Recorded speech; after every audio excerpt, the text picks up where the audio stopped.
నెల్లూరు జిల్లా ఆత్మకూరు మండలంలో బంగారు కుటుంబానికి ఎంపికైన నాగులపాడికి చెందిన జ్ఞానమ్మ కుటుంబానికి హైదరాబాద్కు చెందిన దాత నాగేశ్వరరావు ఆర్థిక సహాయం అందించారు.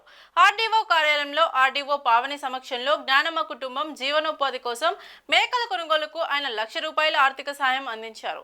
సీఎం చంద్రబాబు నాయుడు ఇటీవల ఆత్మకూరు పర్యటన నేపథ్యంలో చెప్పిన P4 కార్యక్రమంలో భాగంగా బంగారు కుటుంబంలో భాగంగా ఈ కుటుంబాన్ని దత్తత తీసుకున్నారని ఆయన తెలిపారు.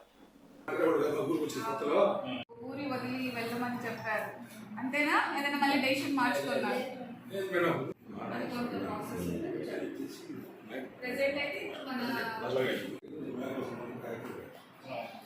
మాట్లాడాము అప్పుడు ఒక కార్యక్రమం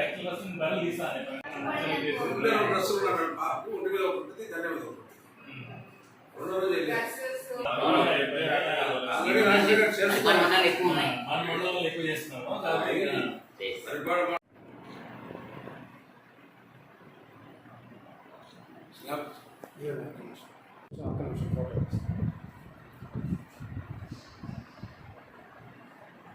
నా పేరు నాగేశ్వరరావు. నేను హైదరాబాద్లో ఉంటాను. అయితే లాస్ట్ టైం May 1st మన సీఎం చంద్రబాబు నాయుడు గారి P4 ప్రోగ్రాంలో భాగంగా జ్ఞానమ్మ సుబ్రహ్మణ్య వాళ్ళ ఫ్యామిలీ నేను దత్తత తీసుకోవడం జరిగింది.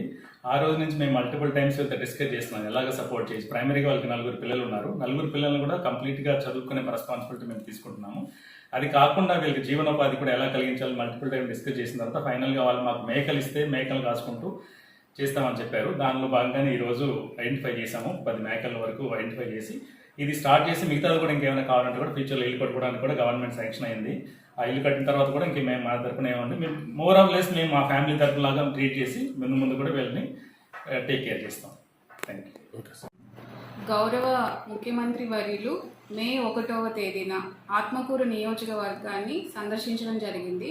అందులో భాగంగా పెన్షన్ల పంపిణీ, లేబర్ కన్స్ట్రక్షన్ సైట్లో ఉన్న లేబర్ వాళ్ళతో ఇంటరాక్ట్ అవ్వడం, APIAC ఓపెనింగ్ చేయడం, ఆ తర్వాత బంగారు కుటుంబం అండ్ మార్గదర్శి కుటుంబంతో ఇంటరాక్ట్ అవ్వడం జరిగింది. ఈ సందర్భంలో భాగంగా బంగారు కుటుంబానికి చెందిన జ్ఞానాంబ కోసం మార్గదర్శి కుటుంబం అయిన నాగేశ్వరరావు గారు వారి జీవనోపాధి అయిన మేకల పెంపకం కోసం ₹1,00,000 కేటాయించడం జరిగింది. అందులో భాగంగా మనకి జ్ఞానాంబ కుటుంబానికి హౌసింగ్ శాంక్షన్ కూడా గవర్నమెంట్ చేయడం జరిగింది. అలాగే నరేగాలో జాబ్ కార్డు కూడా ఇవ్వడం జరిగింది. తర్వాత వాళ్ళ పిల్లల ఎడ్యుకేషన్ కొరకు ఒక వాలంటరీ టీచర్ కాన్సెప్ట్ని కూడా ఐడెంటిఫై చేయడం జరిగింది.